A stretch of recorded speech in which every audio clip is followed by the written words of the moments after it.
Friends, ఈ వీడియోలో మనం సోషల్ హిస్టరీలో మొఘలు సామ్రాజ్యం అనే లెసన్ గురించి చెప్పుకుందాం.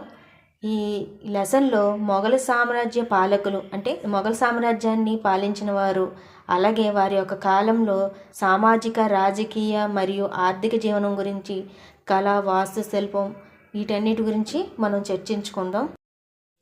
స్వాతంత్ర దినోత్సవం రోజు భారత ప్రధానమంత్రి ఒక చోట నుండి జాతిని ఉద్దేశించి ప్రసంగించడాన్ని మీరు చూసే ఉంటారు.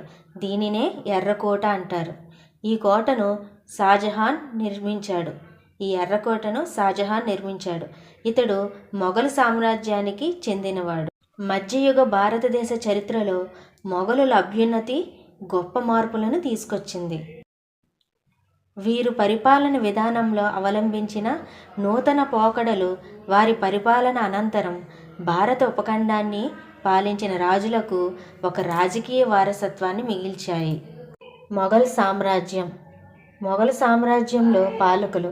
భారతదేశంలో మొఘలు సామ్రాజ్య చరిత్ర క్రీస్తు శకం 1526 నుండి క్రీస్తు శకం 1857 వరకు కొనసాగింది.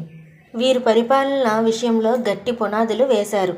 మొఘలులు ఒక ఘనమైన ఆర్థిక వ్యవస్థను మరియు వాణిజ్యాన్ని ఏర్పాటు చేశారు. ఢిల్లీ సుల్తాన్లో చివరి పాలకుడైన ఇబ్రహీం లోడీని క్రీస్తు శకం 1526లో జరిగిన మొదటి పానిపట్టు యుద్ధంలో బాబరు ఓడించి మొఘలు సామ్రాజ్యాన్ని స్థాపించాడు. మొఘలు సామ్రాజ్యం తూర్పున బెంగాల్ నుండి పశ్చిమాన ఆఫ్ఘనిస్తాన్ వరకు, ఉత్తరాన హిమాలయాల నుండి దక్షిణాన గోల్కొండ వరకు విస్తరించబడింది. మొఘలు సామ్రాజ్యాన్ని పరిపాలించే పాలకుల గురించి తెలుసుకుందాం. మొదటిగా బాబర్. మొఘలు సామ్రాజ్య స్థాపకుడు బాబర్. అతను 1526 నుండి 1530 వరకు పరిపాలించాడు. 1530లో బాబర్ మరణించాడు. నెక్స్ట్ హుమయూన్ 1530 నుండి 1540 వరకు పరిపాలించారు. 1540లో జరిగిన కనౌజ్ యుద్ధంలో హుమయూన్ను ఓడించి ఇరాన్కి తరిమివేశారు. ఇరాన్లో హుమయూన్ను సఫావిద్ షా సహాయం తీసుకొని అతని సహకారంతో మళ్ళీ 1555లో మళ్ళీ తిరిగి ఢిల్లీని స్వాధీనం చేసుకున్నాడు హుమయూన్. మళ్ళీ 1555 నుండి 1556 వరకు పరిపాలించాడు. 1556లో హుమయూన్ మరణించాడు. హుమయూన్ తర్వాత నెక్స్ట్ షేర్షా. 1540 నుండి 1545 వరకు పాలన జరిగింది. అతను 1545లో ఫిరంగి పేలుడు వలన అతను మరణించాడు. షేర్షా 1545లో ఫిరంగి పేలుడు వలన మరణించాడు. షేర్షా తర్వాత పాలించినది అక్బర్. క్రీస్తు శకం 1556 నుండి 1605 వరకు పరిపాలన జరిగింది. రాజా బీర్బల్ అక్బర్ చక్రవర్తికి సన్నిహితుడు. అక్బర్ ఆస్థానంలో బీర్బల్ గొప్ప గాయకుడు మరియు కవి.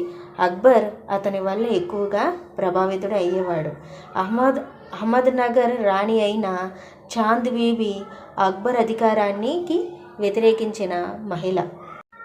అక్బర్ తర్వాత జహాంగీర్. 1605 నుండి 1627 వరకు పాలన జరిగింది.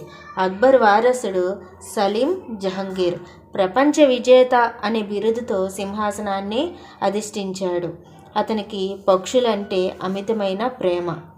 ఆ తర్వాత షాజహాన్. ఇతను 1628 నుండి 1658 వరకు పరిపాలన జరిగింది. షాజహాన్ జహాంగీర్ కుమారుడు. ఇతనిని ఖుర్రం అని కూడా పిలుస్తారు. షాజహాన్ని ఖుర్రం అని కూడా పిలుస్తారు.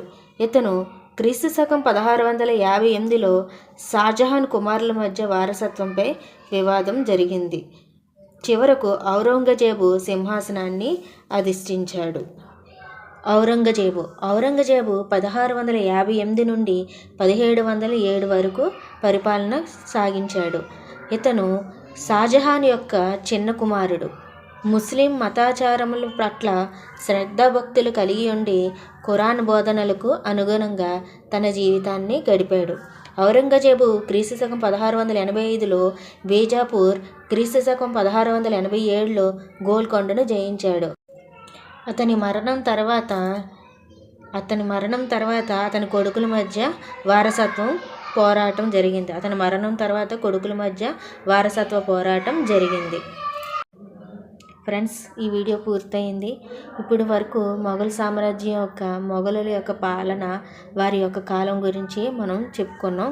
ఆ తర్వాత వారి యొక్క కాలంలో సామాజిక, రాజకీయ మరియు ఆర్థిక జీవనం గురించి, వారి పరిపాలించిన తీరు గురించి కూడా తర్వాత వీడియోలో చెప్పుకుందాం. ఫ్రెండ్స్, ఈ వీడియో నచ్చినట్లయితే లైక్ చేయండి, షేర్ చేయండి, సబ్స్క్రైబ్ చేయండి. Video important. నెక్స్ట్ వీడియో కూడా చూడండి. Thank you.